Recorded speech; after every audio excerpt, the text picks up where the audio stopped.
What is going on, my friends? Mike Walker here with you at another episode of the Wealthy Consultant Talks podcast. Excited to share with you some insights today from a playbook and training that I actually hosted late last year. It's a topic that everybody, I believe, needs to understand as we enter into this new world, this new market and economy that we're going to be seeing come to fruition here. You may or may not have heard the term, the subscription economy. Essentially what this is referring to, and we won't go too deep on the topic because you can just Google it and kind of, search it out for yourself. But the subscription economy is basically this premise that more and more services and offers, et cetera, are going to be evolving over into a subscription model or some kind of rent model versus just straight up owning. Think of, all the subscription services that you're seeing nowadays, whether it be food delivery services straight to your door, pre-planned meals. You have clothing companies, custom tailored clothing showing up at your door, et cetera, et cetera. I could go on and on. You're going to see the car industry adopting this where you won't actually own your car. You'll subscribe to a ownership model or rather a rental model that allows you to jump in and out of different cars. And every car you jump into, you can just plug yourself in via your ID or whatnot. And the car will already have you synced up with your channels, your maps, all your preferences will be plugged in on demand. And it goes on and on. There's so many different areas where you're going to see this. You see this with the scooters all over town, right? All the little scooters, you just swipe a card and there you go. There's no need to own a bike or own a little moped or whatever it may be. They're all there for you. And it's on demand model. And there's a lot of pros and cons to it. And that's not necessarily the topic here. But what I wanted to talk to you about is in your business, something that is absolute imperative for you and your team to understand. And that is what we're going to be talking about: selling and the client experience, two things that every team member needs to know for your organization. All right. So the first one is that number one, everyone is in sales. I'll say that one more time. Every single team member in your organization is in sales. Now, what does that mean? It's like, well, what are you talking about, Mike? I have my sales team. I've got my marketing team. I have my support, right? Yes, but we need to understand, especially nowadays where the customer has the ultimate say, the ultimate decision-making capabilities. In most cases, with a click of a button, they can jump in and out of subscriptions. They can jump in and out of services. There is no shortage of availability to other things. You say, well, yeah, hang on, Mike, but we're the best of the best and our customers love us. Absolutely. I have 100% hope that is the case for you. But let me ask you something. We'll kind of go into like a little analogy here. Imagine you have a steakhouse that you go to every single Friday night. It's the best one in town. It's where you've been going for years. And you walk in, everybody knows you. You get your own table every single time. They already know like your favorite drink. When you sit down, you don't even have to ask, right? All that good stuff, right? Now, what I want you to do is imagine a new steakhouse that's coming into town. It's brand new. No one's ever heard of it. It's only had rave reviews from some other magazine or whatnot. And it's down the street, just a few blocks. And let me ask you, are you going to go check it out? We said, well, why would you? You have your favorite place. They know you. It's great. You've never had any issues there. Why would you go check out this new place? Probably to just go check it out, right? It's not a matter of the original restaurant not doing a good job. They're doing a phenomenal job. But there's something new over there. I want to go check it out. I heard big things. Let's just go see what they got, right? There's no big deal in that. Well, that is what our clients are experiencing now. Our potential market, our TAM, a total addressable market, is that the availability of options is exponentially growing. Obviously, the internet was the thing that really unlocked that. And now with everything being so mobile driven with their phone, they can access pretty much any service or option in the world for any particular thing you can possibly imagine, right? And so it's not a matter of, well, if we're just good enough, then people aren't going to leave. To a point, absolutely. There is a loyalty factor there to be sure, but we need to understand that we are always selling ourselves. When a client is choosing to stay, that is more indicative of their decision-making processes than it is what we are necessarily able to control on our side as the product or service that we're providing. So we need to obviously do everything we possibly can to provide an exceptional experience. That's something that we have a book coming out on that. There's a whole bunch of things that you can tap into from us about creating a exceptional experience for your clients. We have playbooks, et cetera, hit us up if that's of need.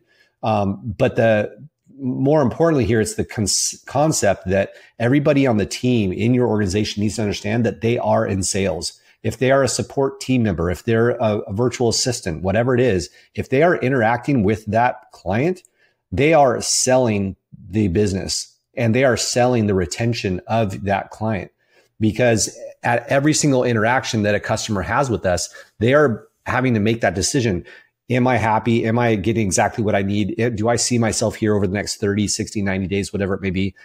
And what else is out there, right? So our competition isn't just our direct competitor. If I'm a pizza joint, my direct competitor isn't just the other pizza joint. It's all the other restaurants in the area, right? So because they're delivering something that's somewhat, in the same spectrum of what it is that I'm doing.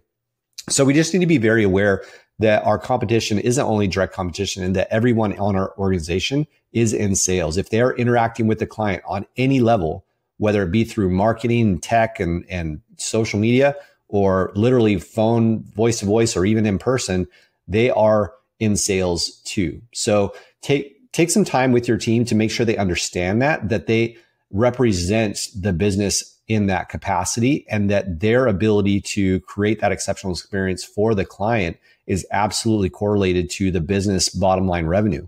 Because at every single point, every single interaction that a customer is having with us, that is a sales decision. All right. Number two, everyone on your team is in charge of client experience. Very similar to this, every single time that someone is interacting with your brand, with your organization, etc., that is a client experience. And so everybody on the team needs to understand, like, well, I'm just in charge of marketing, or I'm just in charge of data. Okay, that's fine. If you have zero touch on the client, that's fine. But what is it that you're designing that does, right? I think it would be time well invested for everybody on the team to consider, what does client experience mean to me? And I would ask you to, pose that question to your entire organization. It would be very interesting for you, and in particular, to see what comes back. Ask every single member of the team, hey guys, I have a question. It's a very simple question. I just want, 1 to 2 sentence reply. What does client experience mean to you and what your role is? And I think what we'll do is not only will you get direct intel as to where the brain is at collectively through your organization, but also it will force each member of your team to consider, well, what is it that I do that impacts that client experience? And I think this would be a very, very powerful thing for them to consider, because so often, we get into our siloed little containers and departments and be like, well, this is what I do and this is how I do it, and I'm really good at it. Okay, cool. But they might not always think of the idea that the downstream or the upstream effect that they're having to the end all be all client experience, which is what then determines the sales environment that we are facing, and therefore the retention of our clients, et cetera. So I just want to encourage you to propose this concept to every single member on your team, that everybody is selling and everybody is in charge of client experience, regardless of their direct exposure to the sales leads or even to the paid clients. They are absolutely wearing those hats in some capacity throughout the day, throughout the weeks. And it would be very healthy for them to consider, what is it that they are doing and how could they potentially improve that aspect of what it is that they're doing, how they're doing it, how they're bringing it to the market in their particular capacity. It would be really interesting to take a look. So that's what I want to leave you guys with, is just this very short concept that, selling in the client experience isn't just dedicated to the sales team and the client services team. It's actually an organizational wide commitment to the concept that every single interaction that a customer has with your organization is their reality, and what they feel is your reality as the organization. I'll leave you with this. It's something to consider, in particular with your support team, the people that are on the very front edge, the very front lines, if you will, of your client experience. They're the ones answering the phones or answering the emails and support tickets, et cetera. It would be very important for them to know that they are the business, they are the brand to the client. That client may know you as the operational leader. It may be, if you're kind of a personality brand or you are the face of the company, that's all good and well. But whoever is the one interacting with your client and with your customers, that person is the face of the brand. They are the brand to that person.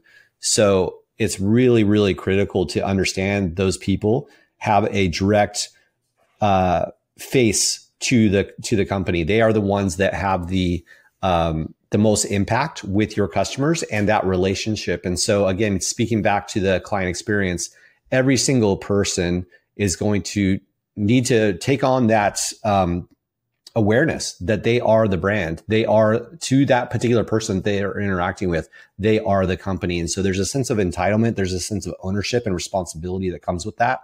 And again, going back to my prompt earlier, just ask your team, what does it mean, client experience in your world, in your role? And what can we do to improve that in the next 30, 60, 90 days? It would be a great exercise. I'd be really, really interested to hear what comes back from you guys. As always, you can find us inside our Facebook group, the Wealthy Consultant Facebook group. We've got all kinds of resources and whatnot available for you. So feel free to reach out to our team there. And we have all kinds of good stuff here for you. We have a great blog feed as well over at wealthyconsultant.com. So check us out there. And we'll see you on another episode of the Wealthy Consultant Talks podcast. Thanks, guys. Talk to you soon.